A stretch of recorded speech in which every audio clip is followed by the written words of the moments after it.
Fugitiva del amor, capítulo 4, de Bárbara Cartland. ¿Quiere hacerlo? Creí que ayer había recibido noticias de su banco. Así es, tengo algo de dinero y podría vivir de él, pero prefiero trabajar. Pero debe buscar un trabajo sencillo de oficina. Ayer lo comentaba yo con el doctor.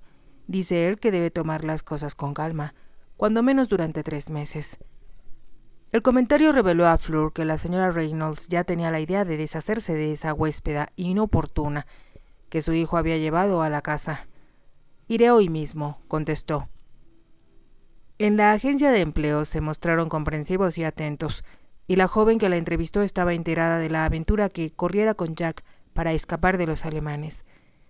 «Me admira que haya venido tan pronto, señorita Girton. No me explico cómo no tiene el cabello canoso después de todo lo que sufrieron». Fleur sonrió con amargura. «¿Quiere un empleo en la localidad?», preguntó la mujer. Fleur negó con la cabeza. No quiero quedarme en Milford. Es una lástima, porque tengo algo que le convendría». «¿Qué es?», preguntó Fleur, aunque estaba decidida a alejarse de Milford, de Jack y de todo lo que se le recordara. «Bueno, tal vez no le interese, pero por su estado de salud resulta conveniente, ya que parece sencillo. Es un empleo de dama de compañía». «¿De quién?». «Se trata de alguien importante, la señora Meacham, la madre de Sir Norman Meacham». Fleur recordó su conversación con Jack, cuando él le habló de Norman Meacham, comparándolo con una aplanadora. «Creo que vale la pena intentarlo. ¿Podría ver a la señora Meacham?». «Le haré una cita para que vaya al Priorato Greyston, la casa de Sir Norman. Está como a 7 kilómetros de aquí, pero el autobús la dejará en la puerta.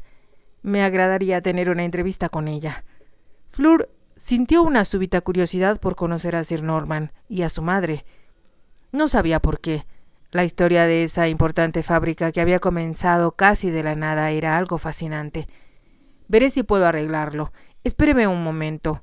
Fleur esperó. Después de todo, solo se trataba de una entrevista.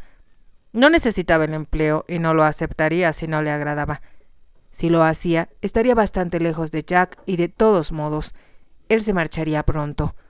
Su corazón dio un vuelco al pensarlo. Jack regresaría a su escuadrón. No volvería a ver su rostro. No volvería él a abrazarla ni estremecerla con sus besos. Creía escuchar de nuevo las palabras que le dijo, susurradas junto a su cuello. «Eres tan hermosa. Te amaré siempre, toda mi vida». Con qué facilidad podía esfumarse el amor. Fleur levantó la cara al ver que la mujer regresaba sonriendo. «La señora Meacham la espera a las 3 de la tarde, señorita Girton». Con lentitud, Fleur se dirigió hacia el Priorato Greyston. Le parecía estar iniciando una nueva aventura, ya que no había avisado a los Reynolds a dónde iría esa tarde. El autobús la dejó ante la verja de la casa y, cuando dejó atrás los suburbios de Milford, había divisado, a la distancia, la fábrica Meacham. Notó lo grande que era, pues se extendía como un pulpo, en una extensa área hacia el sur de la población. Después habían salido a campo abierto, muy hermoso bajo el sol de verano y, al surgir de una curva, Fleur vio el priorato. Lanzó una exclamación involuntaria, ya que era más hermoso de lo que hubiera podido imaginar.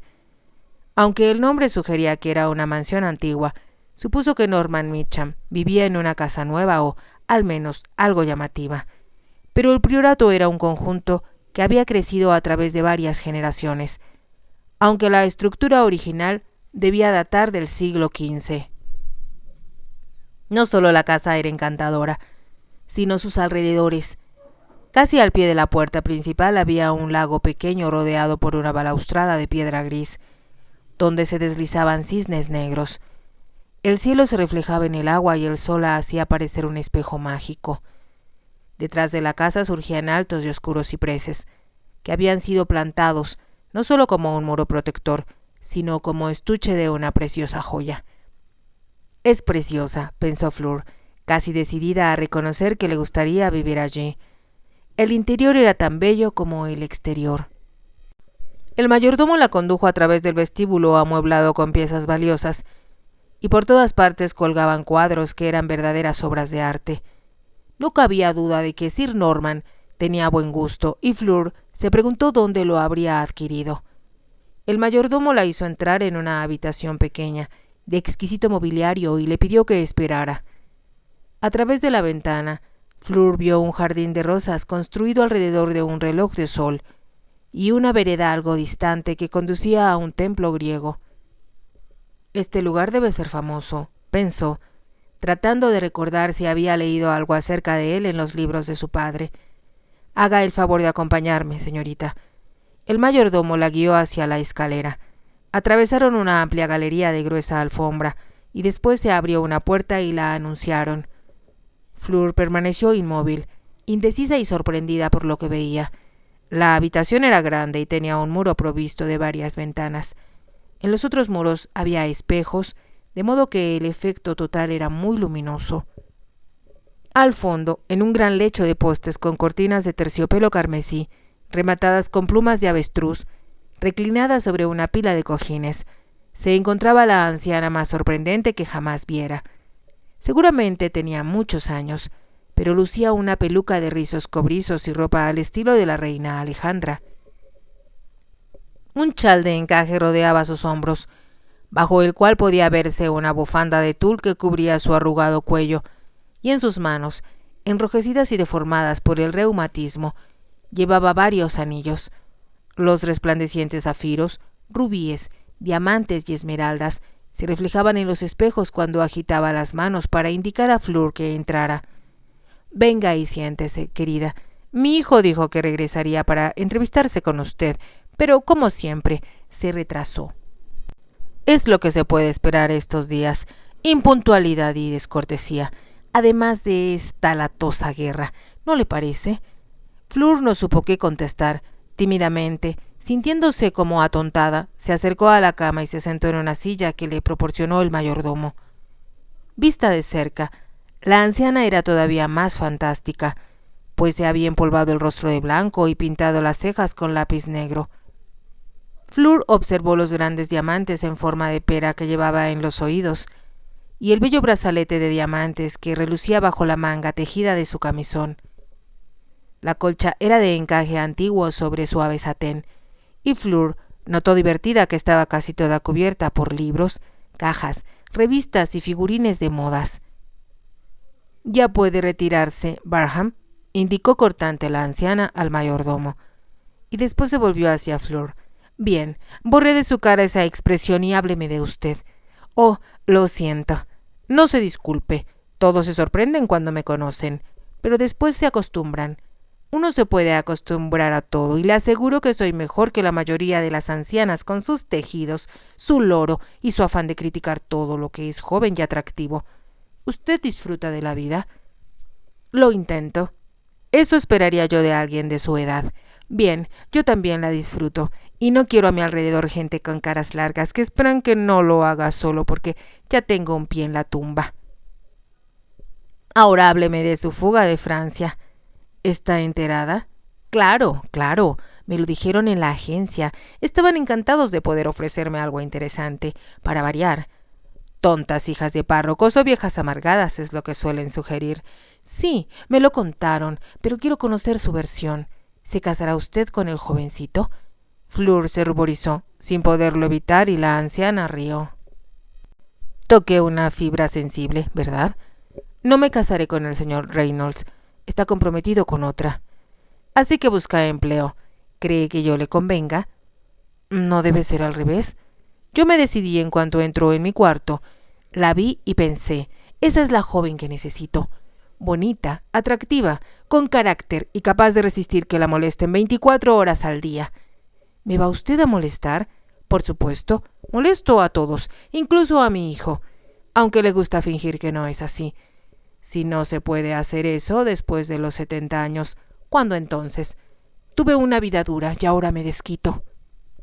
Después de una pausa, la anciana agregó, si no fuera por esos latosos doctores, estaría de pie, pero no saben nada y me tienen aquí, metida en la cama, aunque dispuesta a pasarla bien. Sí, usted me conviene. En ese momento se abrió la puerta y Fleur advirtió que entraba un hombre. Adivinó que era Sir Norman Mitcham y sufrió una desilusión. Después de haber visto la casa y a su extraordinaria madre esperaba que fuera alguien especial o distinguido. No era ninguna de las dos cosas. De mediana estatura, tenía facciones ordinarias y cabello oscuro, con canas en las sienes. No se diferenciaba en nada de los cientos de hombres que uno ve en la calle. Solo destacaban sus ojos grises, oscuros y perceptivos. Cuando hablaba se acentuaba la firmeza de su quijada y las duras y profundas líneas a los lados de la boca. Su tono de voz era tranquilo, pero tenía una fuerza inusitada. Indiqué a Barham, dijo, que la señorita Girton esperara a mi llegada. Yo ordené que ella subiera a verme. Eso no lo disculpa por desobedecerme. Ya le hice saber que si algo así se repite, lo despediré. Sabes que lleva aquí 40 años. Para deshacerte de él, tendrías que quemar la casa. Lo haré si es necesario, pero se me obedecerá. Fleur se puso de pie. Lamento causar tantos problemas, dijo. Sir Norman se acercó y le extendió la mano. Mucho gusto en conocerla. Mi madre no debe cansarse. Son órdenes del doctor y mías. Lo único que me cansa es el aburrimiento, replicó la señora Mecham. Ya contraté a la señorita Girton, así que no era necesario que vinieras. Pudiste pasar la tarde en la fábrica. Lo habrías preferido. Debo hablar con la señorita antes que se decida nada en firme. Está bien, llévatela, pero no olvides que la quiero. Hazla venir mañana. No tiene objeto esperar. La anciana dirigió una maliciosa mirada a Fleur al agregar, sobre todo, si ese jovencito suyo está comprometido. Fleur, advirtiendo que Sir Norman la miraba, se ruborizó y se dijo que la anciana le agradaba tanto como le disgustaba el hijo. Mientras ella y Sir Norman recorrían la galería, pensó que si lo hubiera conocido primero no habría aceptado el empleo, pero ahora estaba decidida a quedarse en el priorato Greyston. Se dirigieron a la biblioteca, una habitación repleta de libros del suelo al techo, con un escritorio cubierto de papeles y teléfonos, y él le dijo que aquel era su santuario. Le indicó que se sentara frente al escritorio y, de un modo abrupto, le preguntó a Fleur su nombre, su edad, dónde vivía antes de la guerra y dónde residía ahora. Ella contestó tranquila, pero con profundo resentimiento. Deja bien en claro que mi posición es de sirvienta, pensó. Supongo que el siguiente paso será pedirme referencias. Como si adivinara lo que pensaba, Sir Norman le dijo, no le voy a pedir referencias, aunque las tenga. Me enorgullezco de mi capacidad de juzgar a la gente en una entrevista, y prefiero guiarme por mi propio juicio que por opiniones ajenas. Fleur no contestó y él prosiguió. Supongo que mi madre no mencionó los detalles prácticos. Deseo a alguien que sea su dama de compañía, a la vez que ama de llaves. Eso no quiere decir que ordene la comida, pues tenemos una cocinera de gran experiencia, sino que haga el papel de anfitriona cuando yo tenga invitados. Vigile la buena marcha de la casa y contrate a la servidumbre necesaria cuando yo no tenga tiempo de hacerlo. Fleur se sintió anonadada. Le asustaba que se le pidiera que fuera anfitriona de ese hombre, pero la casa la atraía y eliminaba sus temores. Ser la anfitriona de ese lugar. ¿Qué mujer de buen gusto podía pedir más? Contestó con rapidez. Acepto de buen grado, señor. Bien, está arreglado. ¿Puede venir enseguida? Quiere decir hoy o mañana. Ahora mismo. Mi madre ha estado sola demasiado tiempo. Está delicada de salud, aunque se aferra a la vida.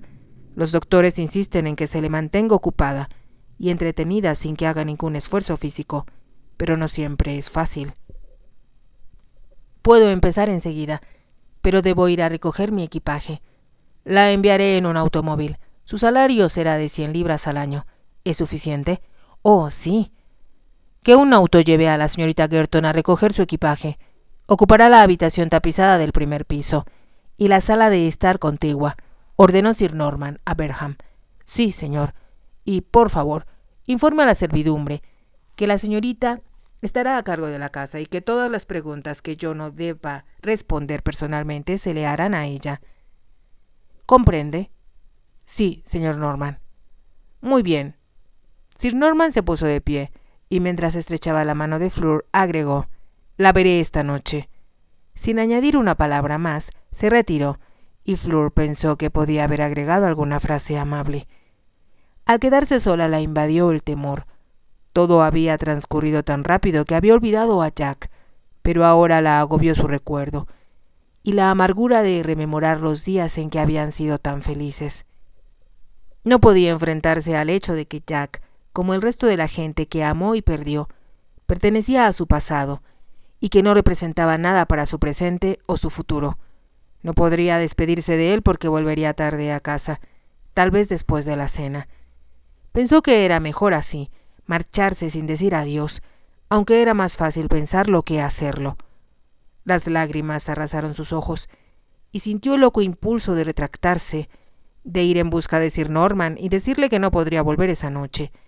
Debía disfrutar una velada más con Jack, solo unas cuantas horas que le brindaran un poco de satisfacción y tenerlo de nuevo junto a ella. Pero, ¿qué objeto tenía, después de todo? Debo aprender a odiarlo, pensó, a odiar a todos los hombres, a vivir sin amor, a olvidar. Este tonto sufrimiento no importa. Toda la gente que vivió en esta casa, que amó, sufrió o fue feliz, se ha ido para siempre. Solo queda la casa. Qué insignificantes somos. Miró el jardín a través de la ventana y las lágrimas se deslizaron por sus mejillas. Le dolía el corazón y se le aceleraba el pulso. Contemplando el tranquilo y bello jardín, añadió para sí: por favor, Dios mío, haz que aquí encuentre la paz. Los primeros días de Fleur en el priorato Greyston pasaron como un sueño. A pesar de sus caóticas emociones, que no la dejaban descansar, logró cierta paz. Por el momento era solo superficial, pero se alegraba de ello, esperando que llegara a convertirse en algo permanente. Tenía motivos de sobra para sentirse perturbada, pues Jack no cesaba de bombardearla con cartas y llamadas. La misma noche de su llegada la había llamado por teléfono a eso de las 9 de la noche. «Dice mi madre que aceptaste un empleo», exclamó disgustado. «No puede ser verdad». «Lo es. ¿Por qué te sorprende? No podía quedarme allí después de...» «No seas ridícula. Sabes que quiero que estés aquí. Tengo otra semana libre, cariño.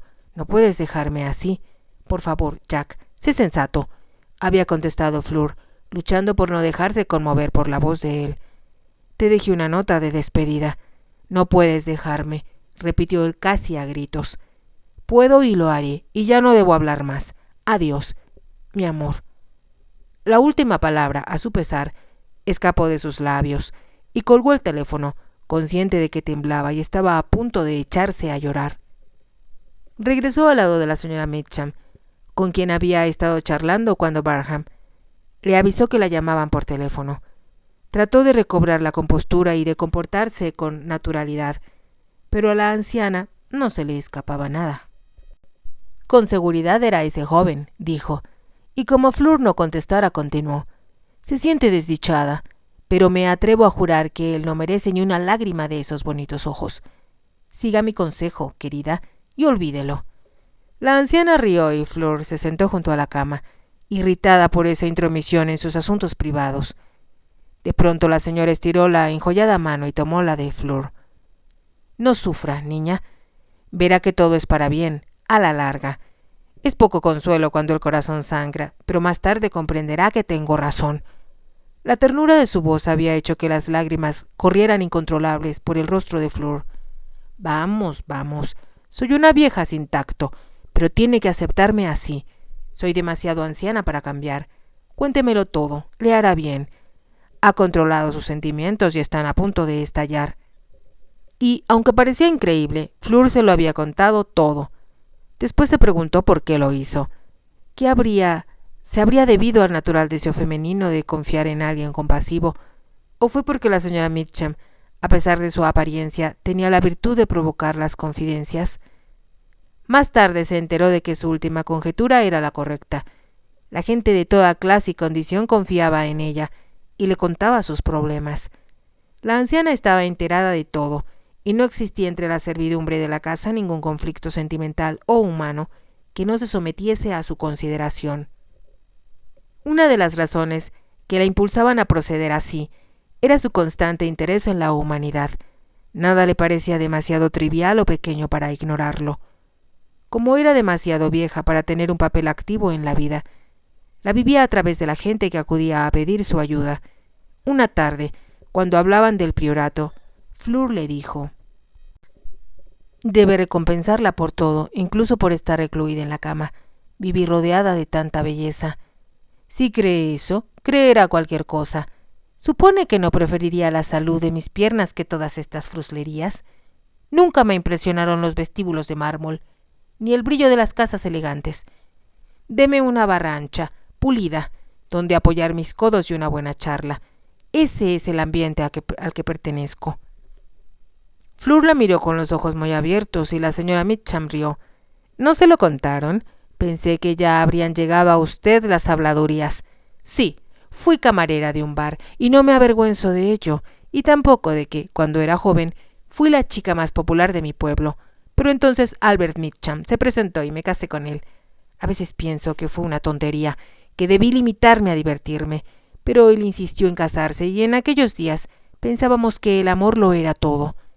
Tal vez lo sea. ¿Todavía piensa en ese joven papanatas?» Siempre que se refería a Jack, la señora Mitcham decía alguna palabra fuerte, y ya Fleur se había acostumbrado. Comprendía que bajo ese lenguaje aparentemente vulgar se escondían un alma y un corazón plenos de comprensión. «Olvídelo, y rápido», agregó la anciana. «Es más fácil decirlo que hacerlo, y usted lo sabe». «Lo sé, y con frecuencia lamento haber llorado por algo que no podía resolver». Hay que luchar cuando las cosas pueden cambiarse, pero hay que aceptar lo inevitable. Además, él no se la merecía. Pero todavía lo quiero. Ya regresó al escuadrón y todas las noches pienso que fui una tonta al no querer verlo cuando acudió a despedirse. ¿Sabía que vino una tarde? Claro que sí. No podía ocultársele nada, pensó Fleur. Toda la servidumbre era su fuente de información. Pero me rehusé a verlo. Me encerré en mi habitación. Supongo que por miedo de sí misma. Exacto. Ahora me avergüenzo. Me imagino que Jack venía a despedirse y a pedirme que no tomara ninguna decisión por ahora. Y usted no tuvo el valor de decirle en la cara que ya había decidido no volver a verlo nunca. Temía que, al verlo, no pudiera evitar arrojarme en sus brazos. Sí, es lo que una suele hacer. Es muy sentimental, querida niña, y no puede controlar su corazón. Lo reconozco. Olvídelo, no volveremos a mencionarlo. Es un cretino por haberla hecho desdichada. Fleur se rió al escuchar a la anciana. No debe hablar de ese modo. ¿Qué diría la gente de Milford, donde su hijo es tan importante, si oyeran hablar así a su madre? Les haría bien. Además, no lo consideran importante. Recuerdan muy bien cuando era limpiabotas en esta casa. ¿Limpiabotas? Sí, así empezó a ganarse la vida. Cuénteme acerca de ello. ¿Le interesa la juventud de Norman?, preguntó la señora Mitcham con cierta brusquedad. No debe preocuparle lo que él haya sido. No me preocupa de la forma que usted piensa. Si Norman se convirtiera en un hombre normal, creo que caería de rodillas para agradecérselo a Dios. ¿A qué se refiere? ¿Por qué es extraño? No es su culpa. Antes era diferente. No le faltaban ideas. Era muy diligente y estudioso, pero no se habría vuelto tan inhumano si no hubiera sido por Cynthia. Cynthia. ¿Quién es ella? Mi nuera, pero ya no están casados. Se divorciaron. ¿Eso lo hizo infeliz? Infeliz. ¿Qué otra cosa esperaba hacer al casarse con alguien que no era de su clase en un momento inoportuno? Y todo porque se enamoró de una casa. ¿De una casa?, preguntó Fleur, asombrada. Esta casa, la casa de Cynthia. Se casó con ella por obtenerla. Al menos siempre he pensado eso. Y cuando la consiguió, junto con Cynthia, descubrió que se sentía como un cuervo en una jaula de colibríes. ¿Cynthia era hija de Lord Garrington? Así es, hija única. Ella heredó la casa a la muerte de su padre, pero con tan poco dinero que apenas podía contratar a una sirvienta 2 veces a la semana. Y allí estaba Norman, su vecino, quien ganaba dinero a manos llenas y estaba loco por la casa y, como todos opinaban, loco también por Cynthia. La anciana hizo una pausa y después continuó diciendo: se casaron. Yo no la conocí hasta más tarde, pues veía poco a Norman en esa época. Yo vivía en Tooting y confieso que era muy feliz allí. Tenía bastante dinero, pues Norman atendía a mis necesidades y compartía mi vida con un amigo, a quien quería mucho. Cuando él murió, me mudé a esta casa. Llegó después de que Lady Mitcham se había marchado. Un año después. Creo que Norman confiaba en que volvería a su lado. Primero se negó a concederle el divorcio, pero ella insistió. Hacía terribles escenas cuando venía a pedirme que la dejara libre. Al contraer matrimonio, él la había comprado la casa, de modo que ella poseía dinero propio. En cuanto se divorciaron, se fue a Kenia con el hombre con quien deseaba casarse. ¿Y qué cree que sucedió?